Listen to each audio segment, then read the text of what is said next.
Just 3 more seconds. There. That's all for today, Duchess. Oh, thank God for that. If I'm late with my old man's grub again, he'll skin me. My dear Maggie, if it weren't for your modelling fees, there mightn't be any grub for him. Does he ever think of that? Well, if he does, he keeps quiet about it, doesn't he? Oh, what's it to be tomorrow, then? The French Countess for a story in the Strand. Don't they never think of nothing but knobs? My dear Maggie, I don't write them. I merely illustrate them in between portraits. Yeah, it's a game, though, isn't it? I'll just go and tidy up.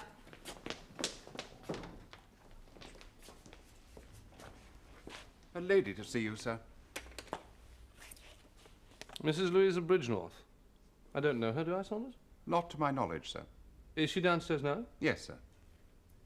What's she like? I mean, is she... She has very good lace, sir, and her own carriage. Oh, you'd better show her up, then. Yes, sir. If you will be so good as to follow me, madam.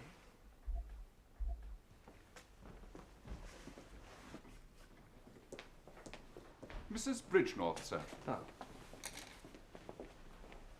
Mr. Mallory? If you value your gloves, Mrs. Bridgenorth, we shall not touch hands. Won't you sit down?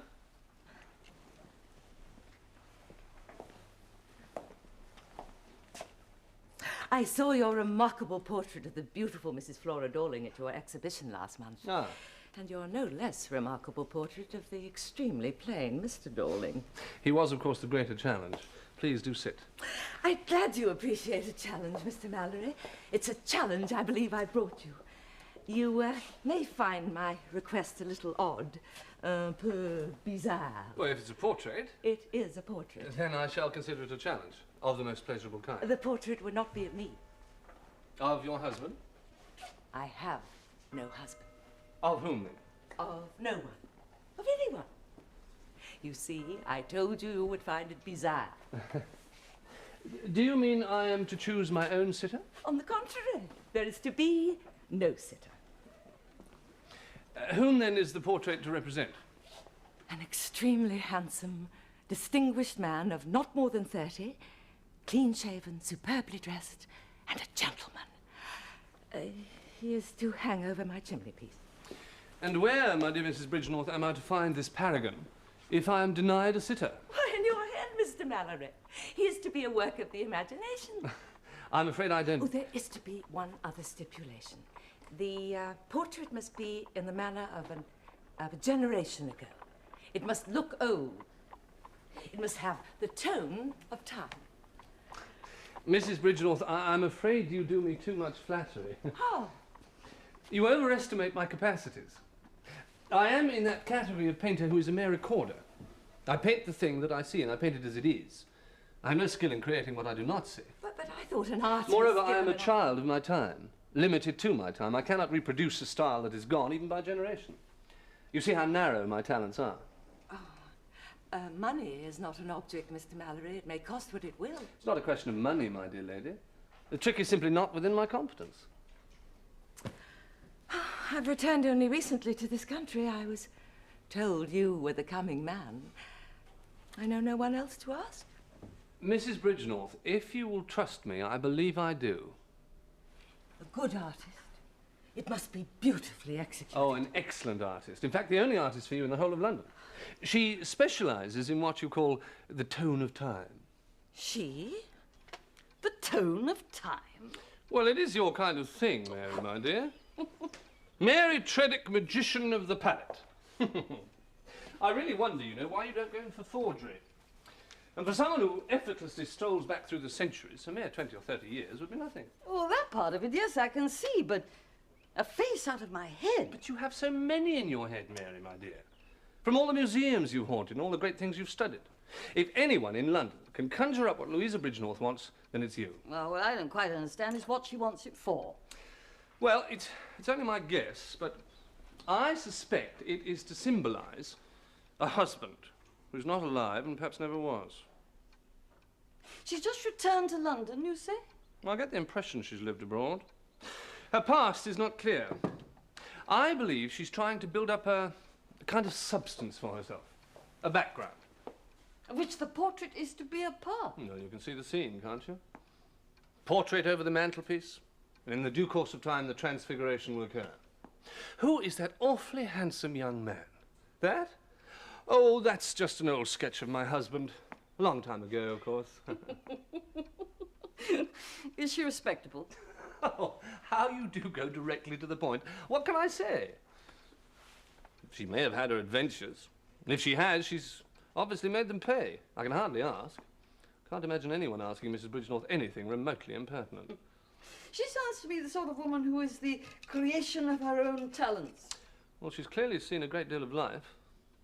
Do you suppose she's foreign? Well, her French is perfect. But then so's her English. Do you think Bridgenorth is her real name? My dear Sherlock, I have no idea. Upon my soul, Mary, I've never known you prowl around a commission so in my life. Are you expecting it to get up and bite you? That's your idea. There never was a Mr. Bridgenorth. Look, I don't know, and I don't particularly care.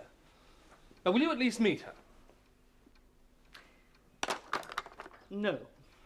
Then you won't take it on? Well, need I meet her in order to take it on? Oh, no. Well, she's left it entirely in my hands. I mean, it isn't as if she's going to describe anything to me. She leaves it entirely to me. That's what you said. Yes, yes. You have carte blanche. Oh, and 400 guineas. Will you kindly tell your friend that I'm greatly obliged to you both and that I accept the offer? Splendid. And you'll give him all of his good looks, hmm? That is my main reason for accepting him. I shall make him supremely beautiful. He'll be the finest gentleman you've ever seen. I think I've touched a spring somewhere. Now you can take me to tea. No, all right. I would have thought she might just like to have seen me. And to appreciate the fact that I might like to see her. I think she felt it might put some constraint on her imagination.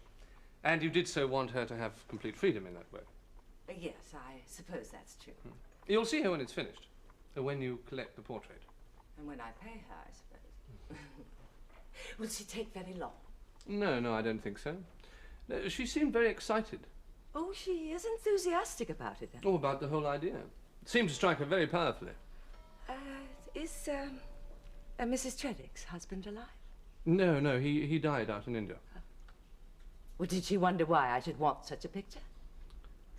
Not really. He's to go there.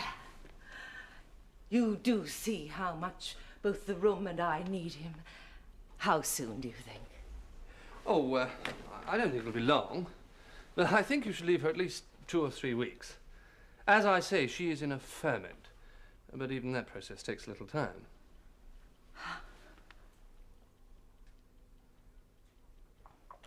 Major and Mrs. Monarch. They apologize if they're disturbing you, sir, but they are most anxious to see you. Well, you better show them in then. Yes, sir.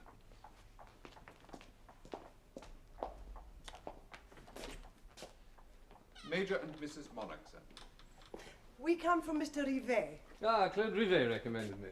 Said you were the right one. I try to be when people wish to be painted. Yes, we should like to be. Won't you sit down? Thank you. Thank you. Did you have any particular theme or setting in mind? Well, we rather thought we'd leave that up to you. Suppose there'd be various settings, would there? Well, it's best if it's appropriate, of course. In the best portraits, the setting always complements the sitter. We rather thought gun rooms. Yes, palaces, Hunt royal balls, ascot, Henry cars. Regatta, the glorious 12th Queen Charlotte's, ball. Yes, they're a little unexpected. But I suppose I could do something with one of them. why not all? Why not? Do you mean to sit together?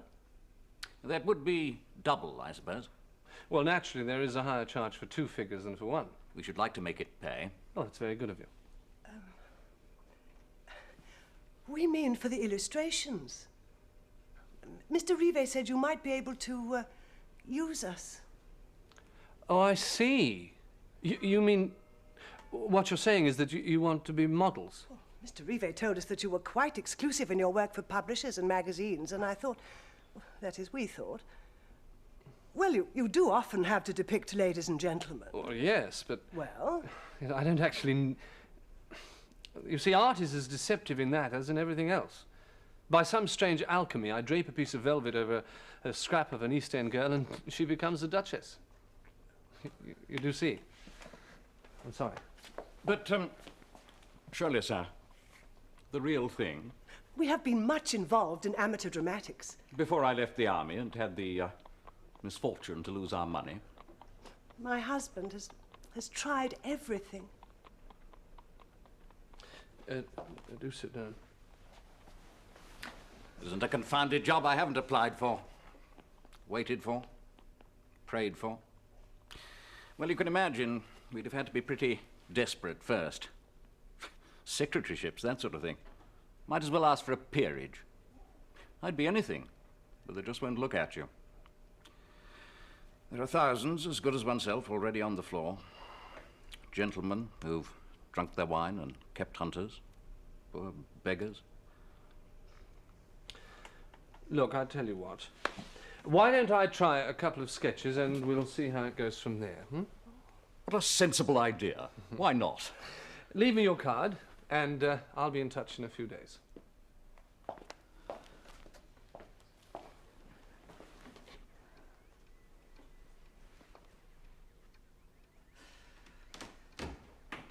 Mr. Mallory. It's done then. It's finished. Well, so he says. He's insisted on being a likeness, you see. He's not out of your head then? Yes, so in the sense that I've had him there all these years, and during the course of the last 4 weeks, I let him out. The circumstances practically dictated that it had to be he. Who? If I was to do the most beautiful man in the world, it could be but one. And before I go quite mad with impatience, may I please see him? Oh.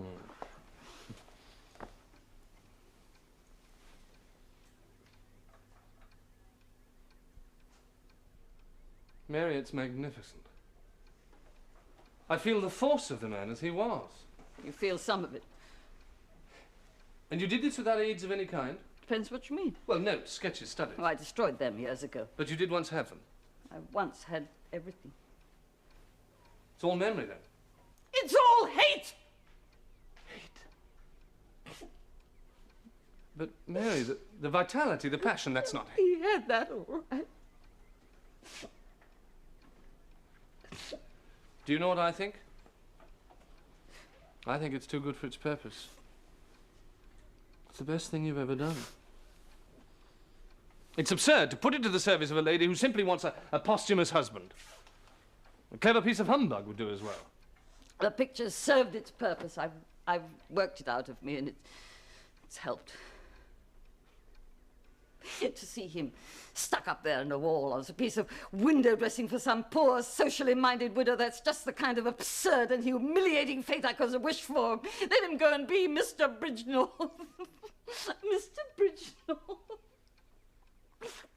When may I tell Mrs. Bridgenorth she can come and see her late lamented? I feel like an undertaker. Or an embalmer. Yes. Now, when may she come? She can't. But you said she could have him. Well, she can, but I don't want her to come here. Do you mean you still don't want to meet her? But why? Well, it isn't as if I'm going to alter anything in the picture for her. But she won't want you to. She'll adore him as he is. Well, then. Well, what the deuce do you want me to do? Well, I'll have it framed. And then, James, would you mind very much having it taken round to your place? Letting her see it there? Hmm? If that's what you want. Women. And furthermore, and even more so, women artists. Shh.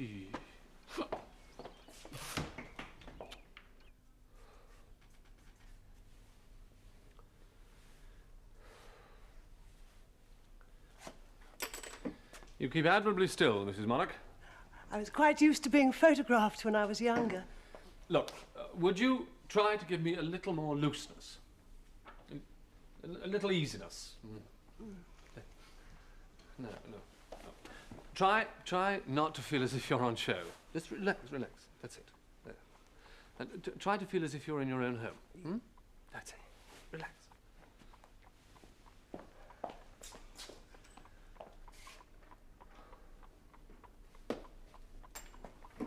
Rebay said something about your doing the illustrations for a complete new edition of Dickens. Yes. If the publishers like my examples. Oh, perhaps we could be in for the series. That is, if you like to ask. Major, Mrs. Monarch, I'm afraid it's not a question of whether I like you. It's the treacherous laws of art. Do they like you? Do they favour you? Don't you control them? We've had what? 4 sessions? 5. I thought at first it was me, not being able to capture your style, learning how to work you, but it's no good. You see, you are superb. You are the real thing. But you're intractable. You won't mould. The cheating, foxing stuff of art is just not in you. I'm sorry. So you can't use us. We don't get the Dickens edition. I'm sorry. Well, perhaps there's something else. Something not quite so arty, perhaps. Something you could...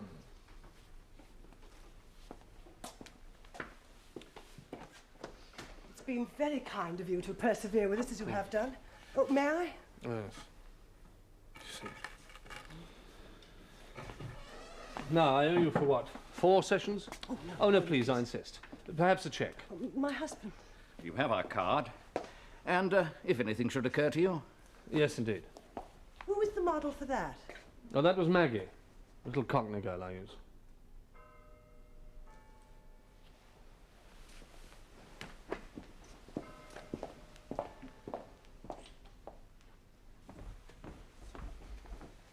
Ah, Saunders. I'll be up in a moment. Yes. I'm so sorry. You do understand. We do. Thank you again, Mr. Mallory. Goodbye. Of course we do. Goodbye.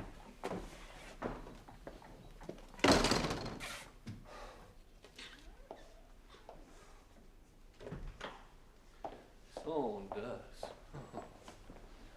Yeah, it is good, isn't it? Remarkable resemblance, sir. To whom? Oh, Paul Visco, sir. Visco? He works in the orchestra pit at Collins Music Hall, sir. Will there be anything else, sir? No, no, thank you. Sir.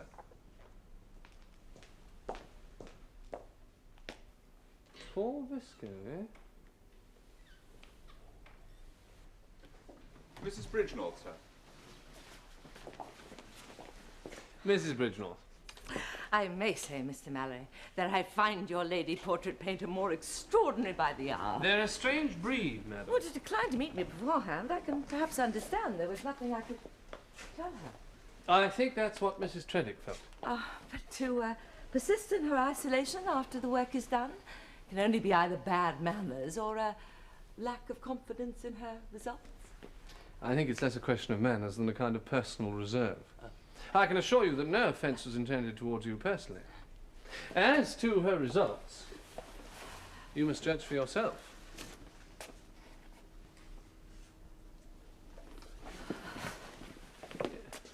Saunders!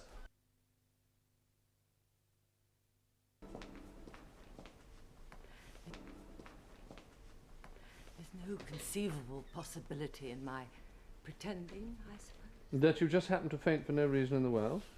Not a chance, I'm afraid. No. Were I a gentleman, but you see, you're now dealing with painters and people like that.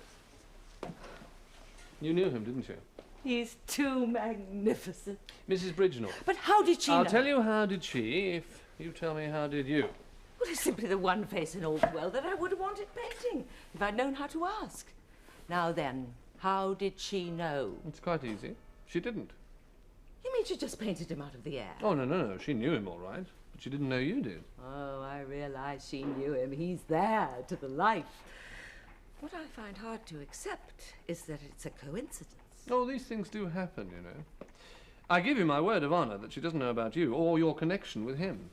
Oh, which brings me to something I wish to know. Who the devil was he? You mean she hasn't told you? Not a word. Then I shan't either. You really are two of the most aggravating ladies a man could possibly meet on a day's march. Oh, Oh, Mrs. Bridgenorth, I'm so sorry. No, it's all right. It's just the likeness. It's beyond anything. It's magnificent. Then you're suited. Oh, suited. Oh, good. I'll tell my friend. Please, I have a particular favour to ask. What is it? By all means, tell her I'm suited. You can even say I'm delighted. But please, promise me you'll say nothing else. Nothing about my recognising him. But why? Because if you do, she will not let me have the picture. Why should she behave like that? Because then she'll realise how much I must want it. Look, I know you ladies are contrary, but I can assure you that my friend is not that kind of dog in a manger. Oh, she'll reflect. She'll put two and two together. She'll be jealous. What? She'll hate me. Why should she do that? I mean, I know she didn't like him, but... I know she did. But she said he was bad. Then what was she? Mrs. Bridgenall, forgive me, but you speak as if you know her. I do know her. Not in the way you mean. I know her as I know all the silly creatures who used to flock around him, who got used and discarded, and whose infatuation then turned to hate. My friend is not at all a silly creature. Oh, it's 20, 30 years on now. Do you know what she was like then? And what of you? Were you a silly creature? I was to have married him. Well, why didn't you? Circumstances prevented it. What circumstances? Well, they're not relevant. Now, what is relevant is that I remember how I felt when he made me jealous. That wonderful picture was painted with rage, which means that she can still be jealous. If she learns what the picture means to me, I know I'll have lost it. So much so that I have a proposal for you. What is it? If you'll promise me to keep silence, I'll double your friend's fee. 800 guineas. I was about to make the same suggestion myself. For different reasons. Oh? What? Because you got much more than you bargained for. It's understood then, on your oath as a gentleman. I double the fee and you say nothing. Very well. And when may I send for it? Well, I shall be seeing her before dinner tonight. Shall we say early tomorrow? Early tomorrow. I'll send you my cheque as soon as I get home. 800 guineas after we agreed the fee in advance? Oh, I don't think I like that. My dear girl, you're entitled to it. You contracted to do a decorative trifle and instead you produced a breathing masterpiece. Is that what she calls it? No, it's not what she called it, it's what I call it. She's just very pleased with it, that's all. What does she know? She knows she wants it. She's willing to pay twice as much as we agreed for it? Yes, she's sending the cheque round this evening. But before she's even got the picture? She's sending for that tomorrow. Well, look, it's little enough for any woman to pay for a husband, let alone the superb one you've given her. You're convinced that's what I have given her? A husband? Let's just say you've given him a wife. Now, look, I really must go. I'm late for dinner already. You...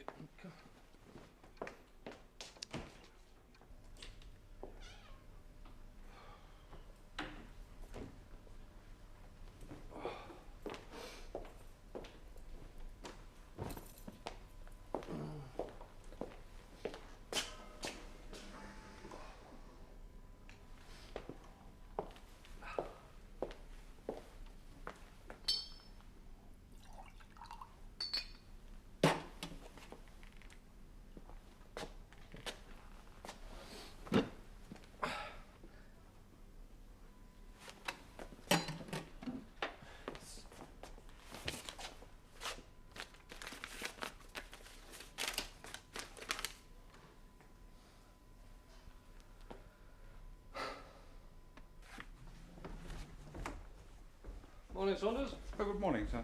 Ah, the post. The breakfast is ready, sir. Good. Oh, Saunders, Yes, sir. what time did Mrs. Bridgenorth collect her painting last night?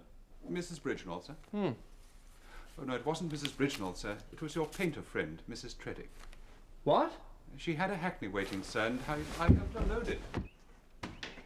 Mr. Mallory. What on earth are you playing at? I've taken him back. For heaven's sake, what? Well, there's something about it all that I don't understand. What don't you understand? It started to work in me as soon as you left me last evening.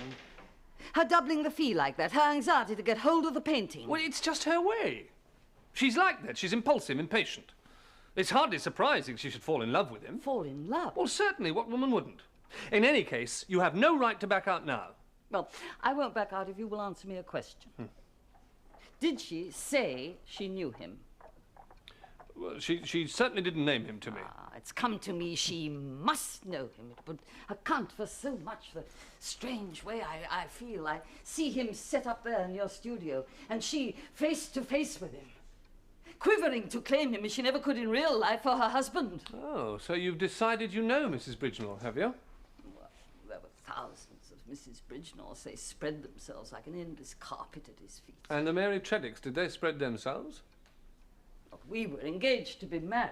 Why weren't you then? That's not important now. If you please, miss, there's a lady to see Mr. Mallory. She says she called at his lodgings and his man told her he was here. Her name's Mrs. Bridgenall. Well, I could hardly say I'm not, now could I? Oh, well, all right, Jemima. Show her up. Well, she's still not having him.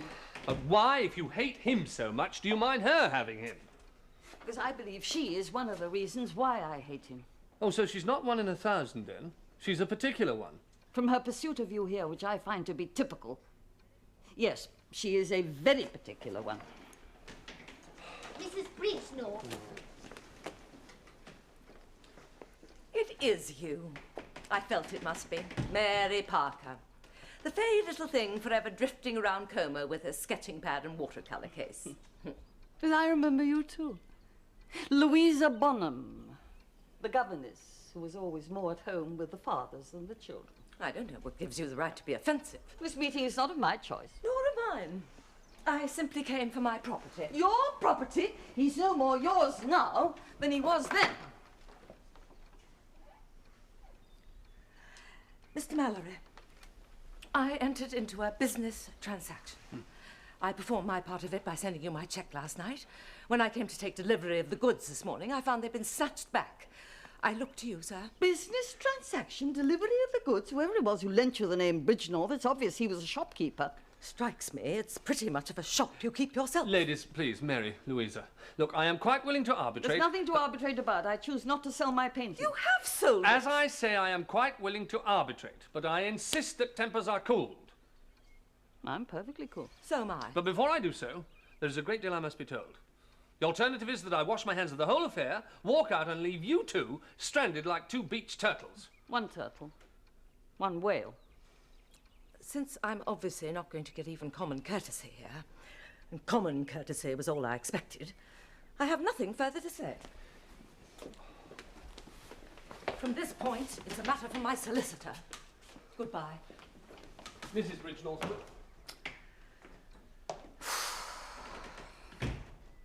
Well, she can call the Lord Chancellor for all I care. Well, is there anything she can do with her talk of solicitors? I don't know.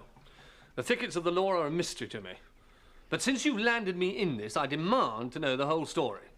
I shall take you to luncheon at Rule's, and in return, I expect nothing less than a full confession. Why, I'm not dressed for lunch. Oh, it was one of those magical summers at Como. Oh, the lake had that blue, well, you know, the kind of blue one can never quite catch. I was in Italy studying. Leopoldo Visconti was a violinist. He was only at the beginning of his career, but already he was one of the most distinguished virtuosos. What was he doing in Como? Oh, he was giving a series of concerts. Oh, with his violin. And his eyes looking out under those brows. Oh, he looked like a fallen angel.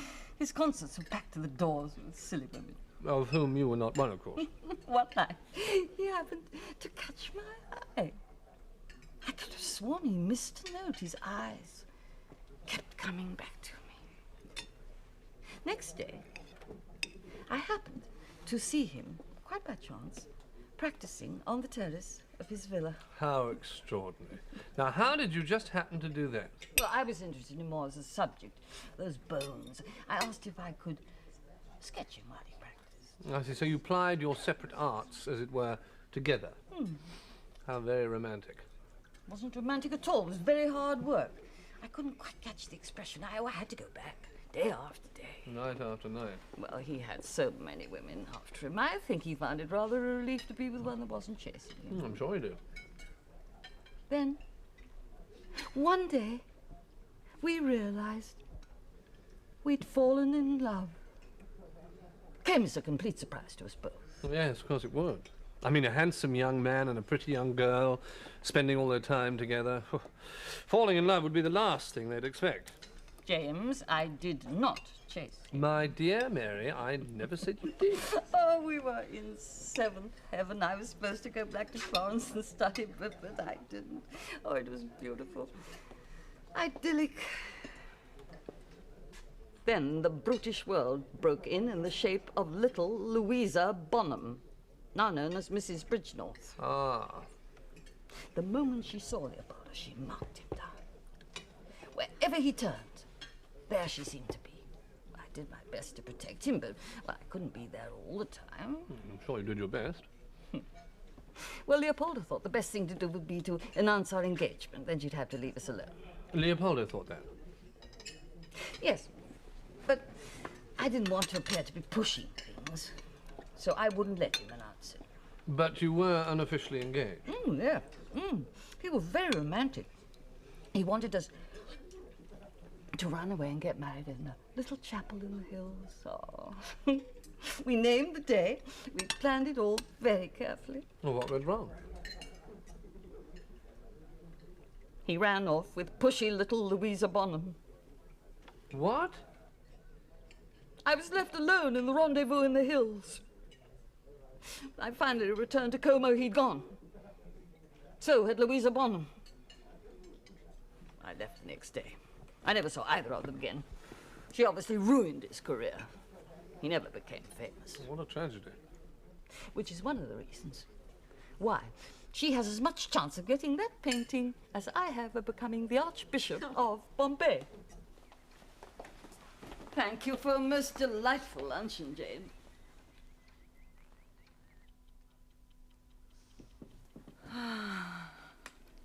She come along sweet as pie not long after you're gone. She come in a big broom with a footman. Well, what did she say? Well, she said she'd come to pick up the painting as arranged with you. A footman carried it out. Well, all right, Jemima, it's not your fault.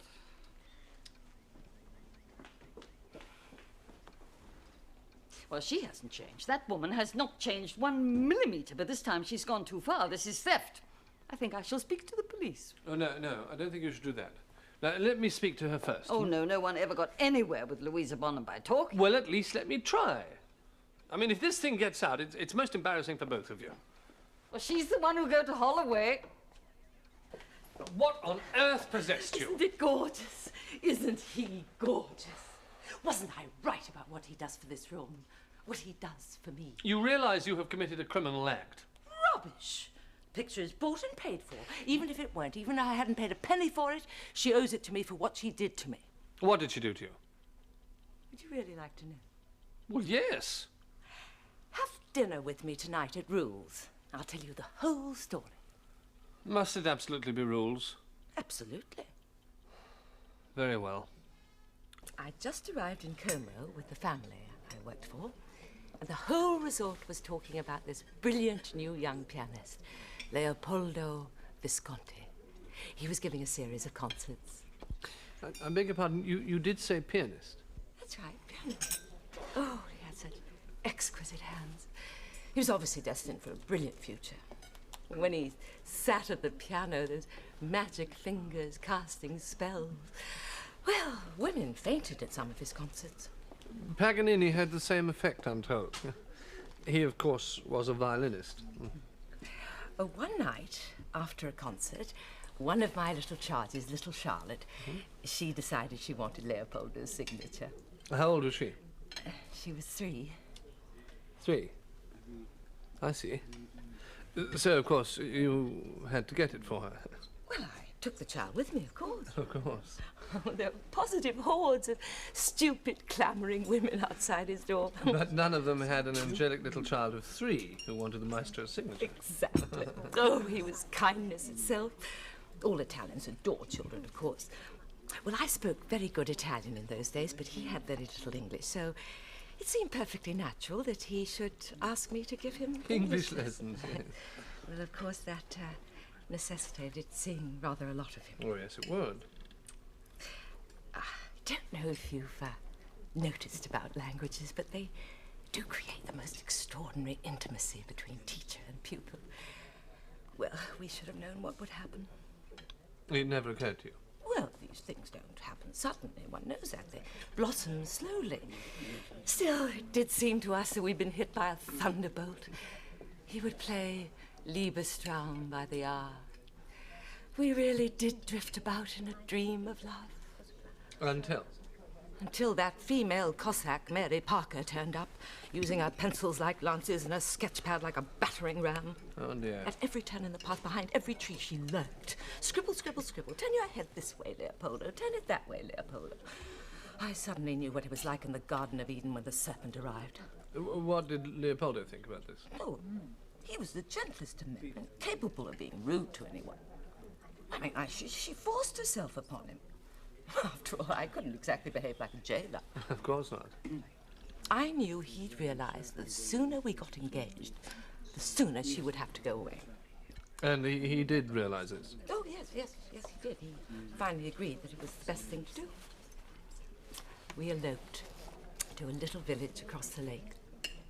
I went ahead to make the arrangements, while he stayed in Como to tidy up his affairs. How very romantic. He never arrived. 8 o'clock at night, I dragged myself back to Como to find he'd run away with a female Cossack. Mary? Can there be 2 brutes like her in the world? Are you very sure about this? Well, he disappeared from Como and so had she. I never heard another word about either of them. Evidently, he didn't marry her. She probably killed him. Poisoned him with her paints or something. All I say is, possession is 9/10 of the law. Ah!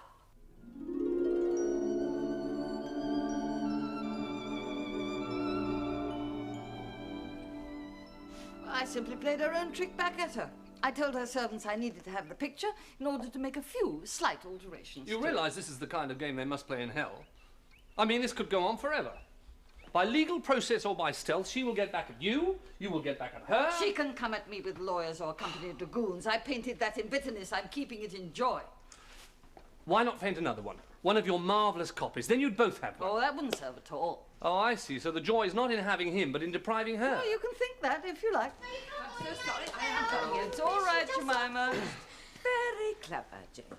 You take me out to dinner at Rules while she steals the paint. My dear Louisa, dinner, if you recall, was at your suggestion. The last thing I want is to be mixed up in all this. Well, I've come to take it back, so if you don't mind... If you don't leave my house at once, I will call the police. If you don't release my property, I shall call the police. Ladies, please. You always were an insufferably forward creature. You were selfish then and you're selfish now. Please. Now, Mary, Louisa. Now, look, I have a suggestion. Let me be custodian of the picture for the time being. How will that help? Well, if neither of you have it, neither of you, curiously enough, will feel deprived. Very cynical. Meanwhile, I am feeling my way to a kind of judgment of Solomon. What way? Well, the outlines are dim at the moment, and it may well come to nothing. But at least let me try.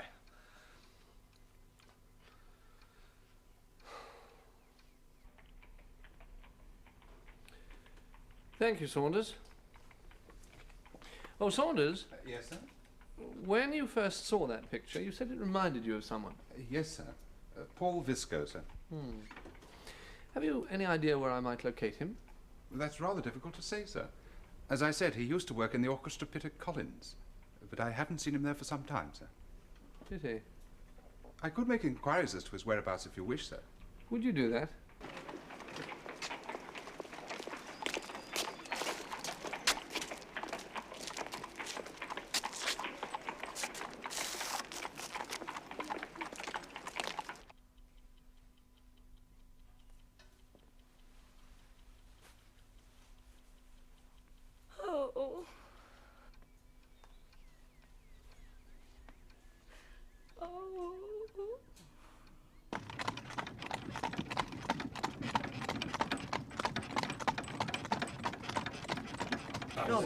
Excuse me, missed or what? Excuse me. You're in the wrong bar, mate. You all right?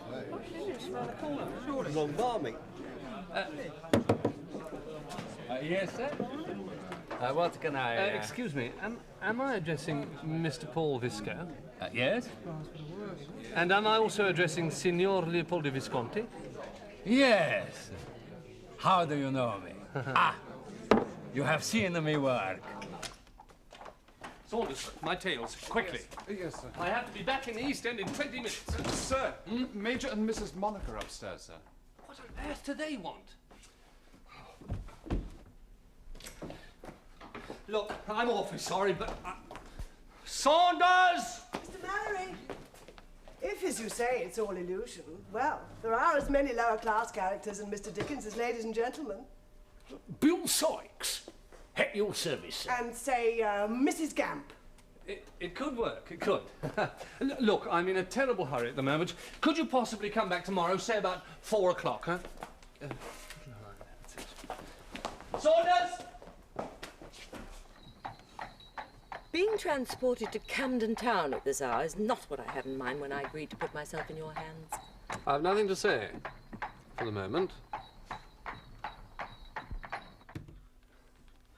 There. Premises downstairs. They were a public house, if I'm not mistaken. You're quite right, they were. I'm surprised you didn't show us into the public bar. I would have done, but our host felt you would be more comfortable here. Who on earth is our host? If you don't mind, I'd prefer him to answer that himself. Now. Ah! Louisa! Maria! Leopold! How wonderful to see you. Oh, I do hope you forgive me. Forgive me, bellissimo. A million pardons, my little flower.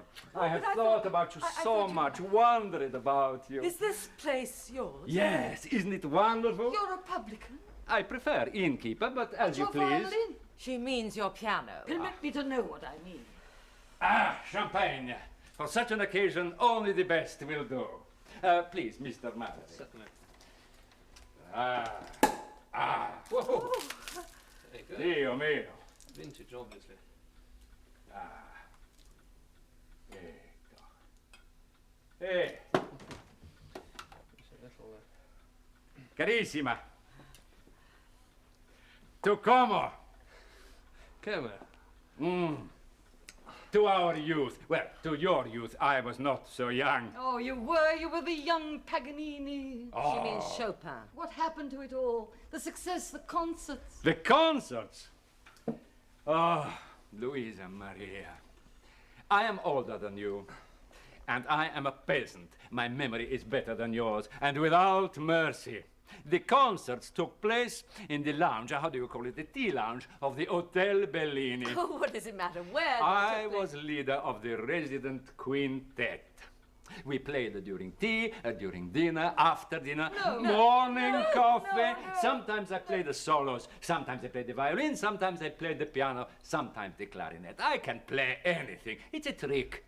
Musicians despise it. It means nothing. Please, Leopoldo, don't disparage yourself. I don't, little Louisa. Believe me, I don't. I practiced certain pieces until I could play them well. And with the lake, the skies, the mountains, all the magic of Italy to help me, I was a lion.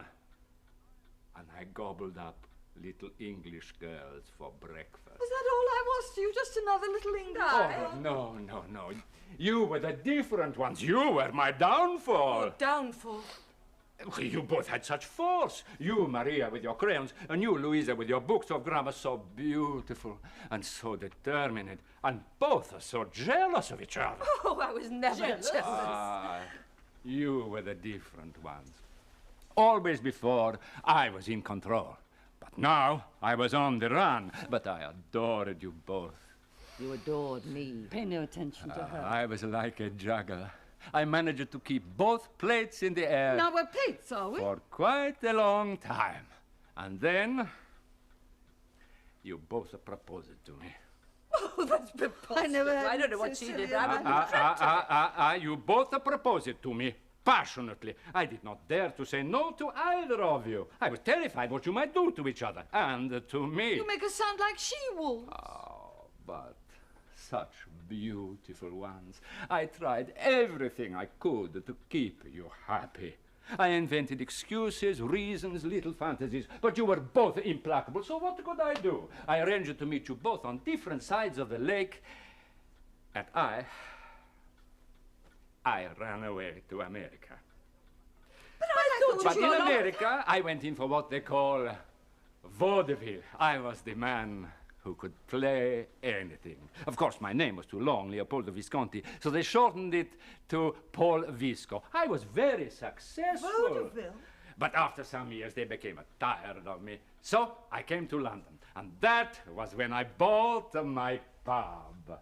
Oh, I went to Collins Music Hall and told them who I was, but they weren't interested in my act. But for old time's sake, they let me play in the orchestra pit. You ruined your life. Oh, no. You could have been a great virtuoso. Oh, I found my level. If I had been short and fat and ugly, I would not have got even so far. Oh, Leopoldo. Leopoldo, as I explained, it is a question of the picture. You must adjudicate.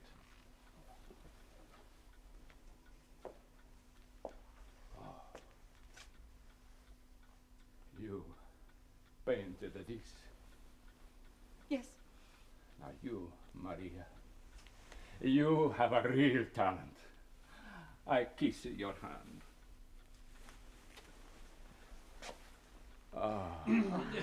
As I say, it is a complicated story. The question is, will you two accept Leopoldo's decision? Maria? Yes. Louisa? Yes. Benissimo. Now, do you know who I think really deserves this tremendous picture? My wife. Your wife? Your wife? You both remember me as I was at my best. She has had to put up with the real man. Well, when Who did you marry? Teresa? Oh, you remember Teresa, the chambermaid at the Hotel Bellini. Teresa? Mama. Here are some dear friends from the old days in Como. Ah, Como? See, I remember. Eccolo. Oh, but this is you as a younger man. È meraviglioso. It's miraculous. Who painted it? Questa donna qua, I believe she wishes to give it to you. Beg your pardon. It's not hers to give. I wish to give it. Oh, I am so sorry. It is this lady who wishes to give it to Lady you. is a horrible little upstart. She always has been. Your common little doorbell. This painting is my painting. Mary, I painted Mary. it and I wish to give it Louisa, to look, you are behaving very badly. I regret that, Mr. Un momento, Yes, per favore. after all. Mary, Very mediocre. Louisa, What do you mean, immediate? Leopoldo. 800 guineas. 800 Oh, guineas. please, Well, I please, don't figure the- please, my beautiful ones. You tear my heart for the sake of all that we had together, for the magic of Como that we shared, for the memories that I hold in my heart. Will you please not allow me to feel that this is a gift from both of you? It would make me such happiness. Oh, please, please say yes. Yes.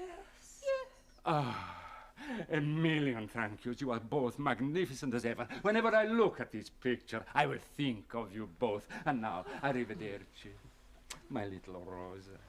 Arrivederci, my other Rosa. We are immortal, we three. Arrivederci, my beautiful ones. With music behind you, must have been a massacre. It's quite simple then. Now that you have both agreed to a joint gift, you, Mary, accept the fee from Louisa and give half of it back. Agreed? Yes. Yes. Well, why don't we stop off at my house and do it there? It would be better to go to mine. I have my checks there. Well, I've got your cheque already sitting on my table. That check is made out to Mr. Mallory. Well, I don't Wouldn't think do that at all. makes any difference whether it's made Of out course to it Mr. makes a Mallory difference. or not. We want two cheques. Either one.